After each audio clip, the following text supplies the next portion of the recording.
జూబ్లీహిల్స్ కాంగ్రెస్ అభ్యర్థిగా నవీన్ యాదవ్ ని నియమించారు. నవీన్ యాదవ్ పేరును ప్రకటించారు ఏఐసిసి. అయితే టికెట్ రేసులో నవీన్ కు అండగా నిలిచారు సీఎం రేవంత్ రెడ్డి. కలిసి వచ్చిన బీసీ కార్డ్ అలాగే స్థానికత కలిసి వచ్చాయని చెప్పుకోవచ్చు. నగరంలో కూడా యువ నాయకుడిగా గుర్తింపు పొందాడు నవీన్ యాదవ్. అలాగే అన్ని వర్గాల ప్రజలు నాయకులతో మంచి సంబంధాలు ఉన్నాయి నవీన్ యాదవ్కి. 2014, 2018 ఎన్నికల్లో కూడా సత్తా చాటాడు నవీన్. నవంబర్ 11న జూబ్లీహిల్స్ అసెంబ్లీ ఉప ఎన్నిక జరగబోతుంది. దీనికి సంబంధించి నవీన్ యాదవ్ పేరుని, ఎందుకంటే ఈ రేసులో చాలా మంది వచ్చారు కాంగ్రెస్ నుంచి మేం పోటీ చేస్తామని చెప్పడానికి, బట్ నవీన్ యాదవ్ వైపే అధిష్టానం మొగ్గు చూపింది. ఇదే అంశానికి సంబంధించి మరిన్ని అప్డేట్స్ అందించడానికి మా ప్రతినిధి క్రాంతి అందుబాటులో ఉన్నారు.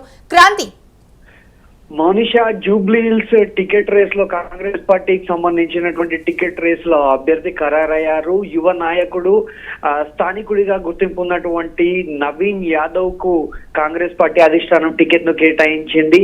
ఇందుకు సంబంధించిన అధికారిక ప్రకటన కూడా కాసేపటి క్రితమే వచ్చింది. అయితే నవీన్ యాదవ్ కు సంబంధించిన ఒకసారి తన ప్రస్థానం మొత్తంగా కూడా పరిశీలించింది. ఎందుకంటే మొదటి నుండి ఇక్కడ చాలా మంది నవీన్ యాదవ్ ప్లేస్ లో, జూబ్లీహిల్స్ ప్లేస్ లో టికెట్ కోసం పోటీ పడ్డారు. నవీన్ యాదవ్ తో పాటుగా మరికొంతమంది సీనియర్స్ కూడా ఇందులో పోటీలో నిలిచారు. అయినప్పటికీ కూడా కాంగ్రెస్ పార్టీ నవీన్ యాదవ్ కు టికెట్ కన్ఫర్మ్ చేసింది. ఎందుకంటే ఇక్కడ స్థానికుడి కావడం ఒకే అయితే కాంగ్రెస్ పార్టీ మొదటి నుండి బీసీ నినాదంతో ముందుకు నడుస్తుంది. గత 2 ఏళ్లుగా కాంగ్రెస్ పార్టీ యొక్క ప్రధాన రాజకీయం బీసీ కేంద్రంగా జరుగుతుంది. ఈ నేపథ్యంలోనే బీసీ యాదవ్ వర్గానికి సంబంధించినటువంటి నవీన్ యాదవ్ కు టికెట్ కేటాయించిందని చెప్పొచ్చు.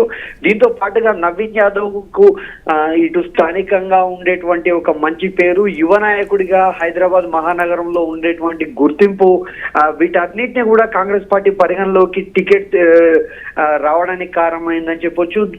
ముఖ్యంగా 2009లో నవీన్ రాజకీయ ప్రస్థానం స్టార్ట్ అయింది. అప్పట్లో నవ ఫౌండేషన్ పేరు మీద, నవయువ ఫౌండేషన్ పేరు మీద చారిటీ కార్యక్రమాలు చేయడం, యువకులకు సంబంధించినటువంటి కార్యక్రమాలు, ఉద్యోగ ఉపాధి కల్పన అవకాశాలకు సంబంధించినటువంటి కార్యక్రమాలు ఎన్నిట్లో కూడా నవీన్ యాదవ్ కొనసాగిస్తూ వస్తున్నారు. అయితే 2014లో మొదటిసారి అసెంబ్లీ ఎలక్షన్స్ కోసం రైట్ క్రాంతి, ఇక్కడ ఇంకొక విషయం, ఎందుకని నవీన్ యాదవ్ ని ఎంచుకోవడానికి రీజన్స్ ఏంటంటే ఏం చెప్పుకోవచ్చు? ఎందుకంటే రేస్ లో చాలా మంది ఉన్నారు, రంజన్ కానివ్వండి లేకపోతే మిగతా వాళ్ళు కానివ్వండి, కాంగ్రెస్ నుంచి బరిలో దిగడానికి ఆల్రెడీ ప్రచారాలు చేసి మేము సిద్ధంగా ఉన్నామని చెప్పి చాలా మంది సుముఖత కూడా వ్యక్తం చేసిన పరిస్థితి మనం చూసాం. సో ఎందుకని అధిష్టానం నవీన్ వైపే మొగ్గు చూపింది?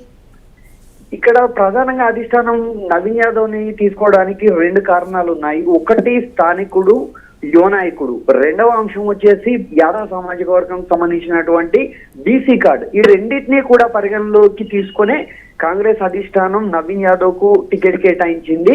ఇందులో ముఖ్యంగా నవీన్ యాదవ్ ఏంటంటే, నవీన్ యాదవ్ కాంగ్రెస్ పార్టీకి సంబంధించినటువంటి మనిషి కాదు.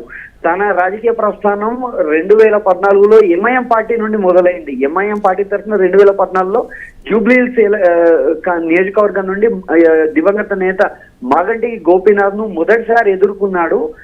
ఇందులో తాను ఎంఐఎం పార్టీ తరఫున పోటీ చేసినప్పటికీ 41,656 ఓట్లను తను రాబట్టగలిగాడు. ఒక యువ నాయకుడిగా ఉన్న కాలంలోనే, అది కూడా ఎంఐఎం లాంటి ఒక చిన్న పార్టీ అభ్యర్థిగా హైదరాబాద్ మహానగరంలో మాగంటి గోపీనాథ్ లాంటి బలమైన రాజకీయ నాయకుడిని ఢీకొని అప్పుడు బలమైన పోటీ ఇచ్చి 2వ స్థానంలో నిలిచాడు. అదొకటైతే 2018లో స్వతంత్ర అభ్యర్థిగా పోటీ చేశాడు. ఇటు కాంగ్రెస్ కానీ, ఎంఐఎం కానీ, టీడీపీ ఎలాంటి పార్టీల అండదండలు లేకుండా స్వయంగా పోటీ చేసి 18,817 ఓట్లు సాధించాడు. ఇదంతా కూడా ఆయనకు జూబ్లీహిల్స్ బస్తీల్లో ఉండేటువంటి, ముఖ్యంగా ఈ జూబ్లీహిల్స్ ఏరియా ఎలా ఉంటుందంటే, ఒక హై లెవెల్ పీపుల్ ఒక వైపు ఉంటే, ఒక మామూలు కార్మికులు, కర్షకులు, చిన్న వృత్తి వ్యాపారాలు చేసుకునేటువంటి ఒక చిన్న సమూహాలు, బస్తీలు ఎక్కువగా ఉండేటువంటి ప్రజలు ఉంటారు. ఎందుకంటే ఎర్రగడ్డ కావచ్చు, రేమత్ నగర్ కావచ్చు, బోరుబండ, ఈ 3 ప్రాంతాలతో పాటుగా తను ఉండేటువంటి యూసఫ్ కూడా, ఈ బస్తీలన్నిట్లో కూడా నవీన్ యాదవ్ కి మంచి పట్టు ఉంది. ఎందుకంటే ఇటు కుల సంఘాలు లేకపోతే మత పరంగా జరిగేటువంటి కార్యక్రమాల్లో కావచ్చు, గణేష్ ఉత్సవాలు, దేవి నవరాత్రులు, ఇటు రంజాన్ వేడుకలు, వీటన్నిటిలో కూడా నవీన్ యాదవ్ స్థానికంగా ఉంటూ అక్కడ పార్టిసిపేట్ చేయడం, ముఖ్యంగా యూత్ లో నవీన్ యాదవ్ కు ఒక మంచి క్రేజ్ ఉంటుందని చెప్పొచ్చు. ఎందుకంటే ఈ బస్తీల్లో ఉండేటువంటి చిన్న చిన్న వ్యాపారులు వీళ్ళంతా కూడా ఈ కొన్ని సంఘాలు, ట్రేడ్ యూనియన్స్ లాంటి వాటిలో కూడా నవీన్ యాదవ్ తో పాటుగా అంతకుముందు ఉండేటువంటి తన తండ్రి చిన్న శ్రీశైలం యాదవ్, వీళ్ళిద్దరికీ కూడా ఒక మంచి ర్యాపో లోకల్ పీపుల్ తో, మన అందరిలో కలిసిపోయేవాడు అనేటువంటి ఒక మంచి వ్యక్తిత్వంతో వీళ్ళు అక్కడి ప్రజలకు దగ్గరయ్యారు. వీటన్నిటిని పరిగణలోకి తీసుకున్న కాంగ్రెస్ అధిష్టానం నవీన్ యాదవ్ కు అభ్యర్థిత్వాన్ని ఖరారు చేసింది.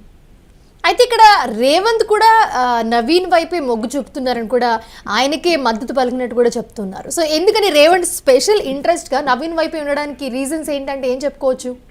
జూబ్లీహిల్స్ ఉప ఎన్నిక ఖాయం అని చెప్పిన మరుక్షణం నుంచి ఆ సినారియో మొదలైన ఫస్ట్ నుండి కూడా సీఎం రేవంత్ నవీన్ యాదవ్ కు ఎంకరేజ్ చేస్తూ వచ్చారు. ఎందుకంటే హైదరాబాద్ మహానగరంలో గత ఎన్నికల్లో కాంగ్రెస్ పార్టీ గెలిచింది సీట్లు ఒక్కటే, అది కూడా ఉప ఎన్నికల్లో కంటోన్మెంట్ లో శ్రీ గణేష్ విజయంతోనే వచ్చింది. అంతే తప్ప కాంగ్రెస్ పార్టీ 64 స్థానాలను మొత్తంగా కూడా సిటీ అవుట్స్కట్ లోనే గెలిచింది, ఎక్సెప్ట్ ఒక ఇబ్రాహీంపట్నం ఒకటి తప్ప, అది కూడా రంగారెడ్డి జిల్లా పరిధిలోకి వెళ్తుంది తప్ప గ్రేటర్ పరిధిలో కోర్ హైదరాబాద్ లో కాంగ్రెస్ పార్టీకి ఒక్క సీట్ కూడా 2023లో రాలేదు. 24 బై ఎలక్షన్ లో లాస్య నందిత మరణంతో వచ్చిన ఉప ఎన్నికల్లో అక్కడ శ్రీ గణేష్ కాంగ్రెస్ పార్టీ తరఫున నిలబడ్డారు, విజయం సాధించారు. ఇప్పటి వరకు హైదరాబాద్ మహానగరంలో కాంగ్రెస్ పార్టీకి సంబంధించినటువంటి ఏకైక ఎమ్మెల్యే శ్రీ గణేష్ గా ఉన్నారు. అయితే ఈ రెండో అవకాశంగా జూబ్లీహిల్స్ ఉప ఎన్నిక రావడంతో జూబ్లీహిల్స్ ఉప ఎన్నికల్లో ఖచ్చితంగా కాంగ్రెస్ పార్టీ గెలవాలి అనేటువంటి లక్ష్యంతో రేవంత్ రెడ్డి ఉన్నారు. ఎందుకంటే ఈ ఉప ఎన్నిక భవిష్యత్తులో రాబోయేటువంటి జిహెచ్ఎంసీ ఎన్నికల్లో చాలా ప్రభావం చూపిస్తుంది. దాంతో పాటుగా ఇవి ప్రస్తుతం ఈ రోజు నుంచి తెలంగాణలో పంచాయతీ నోటిఫికేషన్స్ కూడా వెలువడ్డాయి. ఈ రోజు నుండి వాటికి సంబంధించిన నామినేషన్ ప్రక్రియ కూడా మొదలవుతుంది.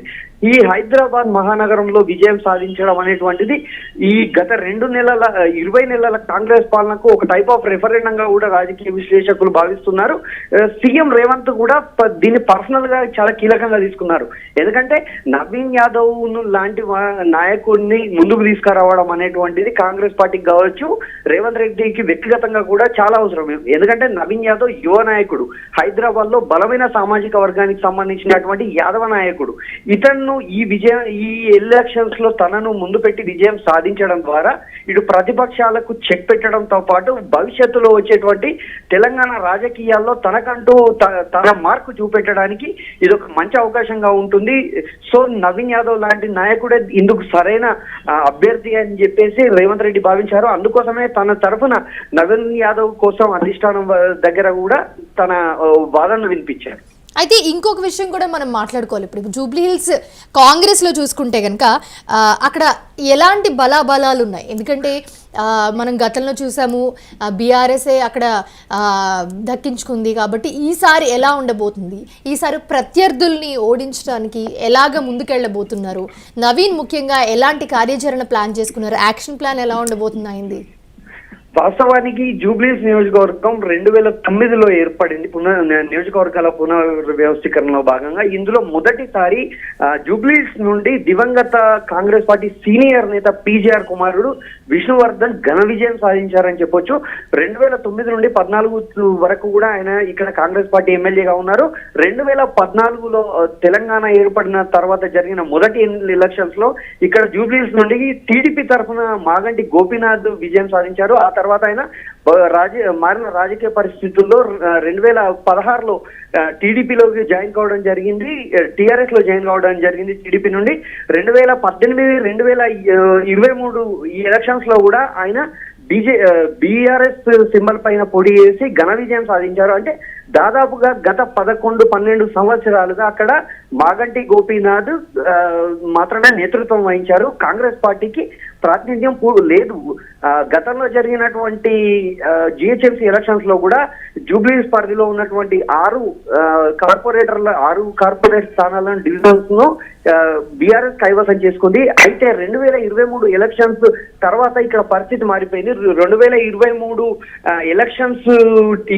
ఎలక్షన్స్ కోసం ఇక్కడ అజారుద్దీన్ కాంగ్రెస్ పార్టీకి సంబంధించినటువంటి మాజీ ఎంపీ, ఇండియన్ ఎక్స్ క్రికెటర్ తాను పోటీ చేశాడు. ఈ పోటీలో ఒక బలమైన పోటీ ఇచ్చారు. మాగంటి గోపీనాథ్కి చాలా స్ట్రాంగ్ కంటెస్ట్ ఇచ్చి ఒకనొక దశలో గెలుపు ఖాయం అనేటువంటి పరిస్థితుల్లో కేవలం 12,000 ఓట్ల మెజార్టీతోనే అజారుద్దీన్ ఓడిపోయారు. అప్పుడే కాంగ్రెస్ పార్టీ ఇక్కడ బలం పెరిగిందని చెప్పొచ్చు.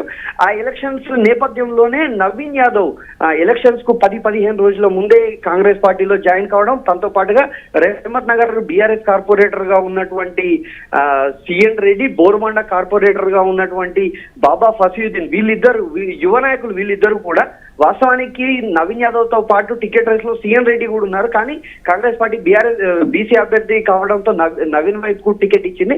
వీళ్ళిద్దరు యువ నాయకులు అప్పుడు నవీన్, వీళ్ళు ముగ్గురు కూడా అప్పుడు అజరుద్దీన్ వెనక అన్ని తామై నడిపించి నియోజకవర్గంలో మాగంటి గోపీనాథ్ కు బలమైన పోటీనిస్తూ అజారుద్దీన్ కు కాంగ్రెస్ పార్టీకి మంచి మెజార్టీ తీసుకొచ్చారు. అయితే 2024లో జరిగినటువంటి ఎంపీ ఎలక్షన్స్ లో కూడా ఇక్కడ కాంగ్రెస్ పార్టీకి సంబంధించినటువంటి దానం నాగేందర్ కు ఎక్కువ లీడ్ రావడం, ఇదంతా కూడా చూస్తుంటే ఖచ్చితంగా కాంగ్రెస్ పార్టీ ఈ జూబ్లీహిల్స్ ఎలక్షన్స్ లో విజయం సాధించే అవకాశాలు స్పష్టంగా కనిపిస్తుంది.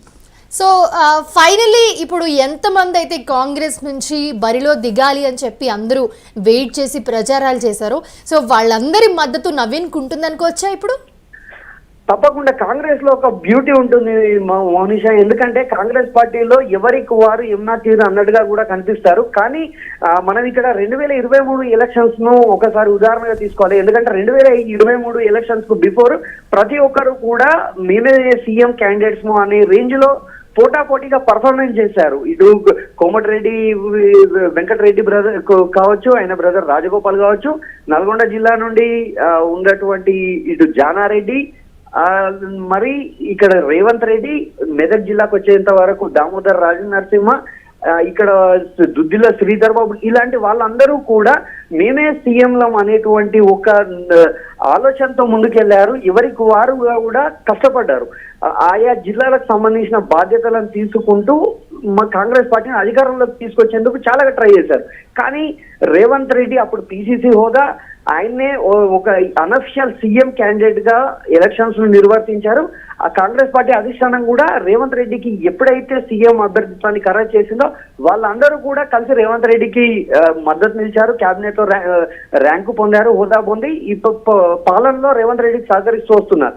అలాగే జూబ్లీహిల్స్ లో కూడా మొదటి నుంచి ఇటు నవీన్ యాదవ్ స్థానిక అభ్యర్థి తను పోటీలో ఉన్నారు. ఆయనకు అజారుద్దీన్ గతంలో పోటీ చేసి స్వల్ప మెజార్టీ ఓడిపోయిన అజారుద్దీన్ కూడా ఫస్ట్ కాంపిటేటర్ గా ఉన్నారు. కానీ ఇక్కడ ఏమైందంటే అధిష్టానం నవీన్ యాదవ్ కి టికెట్ ఇవ్వాలని ముందు నుంచి ఊహించింది కాబట్టి అజారుద్దీన్ కి ఎమ్మెల్సీ సీటు ఇచ్చేసి పక్కకు తప్పించింది. దాంతో పాటుగా ఎప్పుడైతే నవీన్ యాదవ్ కు లైన్ క్లియర్ అయింది అనుకుంటున్న తరుణంలోనే ఇక్కడ అంజన్ కుమార్ యాదవ్ మాజీ ఎంపీ ఆయన బరిలోకి వచ్చారు. రేవంత్ నగర్ కార్పొరేటర్ గా ఉన్నటువంటి సిఎన్ రెడ్డి ఆయన పోటీలోకి వచ్చారు. విజయలక్ష్మి అనేటువంటి ఒక మహిళా క్యాండిడేట్, యాదవ్ కమ్యూనిటీకి సంబంధించినటువంటి మహిళా క్యాండిడేట్, ఆమె కూడా తెరపైకి వచ్చారు. దాంతో పాటుగా ఎక్స్ మేయర్ గా హైదరాబాద్ మేయర్ గా ఉన్నటువంటి బొంతు రామ్మోహన్ కూడా పోటీలో వచ్చారు. వీళ్ళందరి మధ్య పోటీ కనిపించినప్పటికీ కాంగ్రెస్ పార్టీ ఫైనల్ గా నవీన్ ను కన్ఫర్మ్ చేసింది. సో వీళ్ళందరూ కూడా ఖచ్చితంగా రేపటి నుండి నవీన్ కు సపోర్ట్ చేస్తూ కాంగ్రెస్ పార్టీ విజయానికి సహకరిస్తామని కాంగ్రెస్ పార్టీ వర్గాలు, గాంధీ భవన్ వర్గాలు తెలియజేస్తున్నాయి. Right, thanks for the updates Kranthi. చూస్తున్నాము ఎటకేలకు నవంబర్ 11న జూబ్లీహిల్స్ అసెంబ్లీ ఉప ఎన్నిక జరగబోతుంది. దీనికి సంబంధించి కాంగ్రెస్ నవీన్ వైపే మొగ్గు చూపింది. రేవంత్ సపోర్ట్ కూడా నవీన్కే ఉంది కాబట్టి నవీనే ఈసారి ముందుండి పోటీ చేయబోతున్నారు.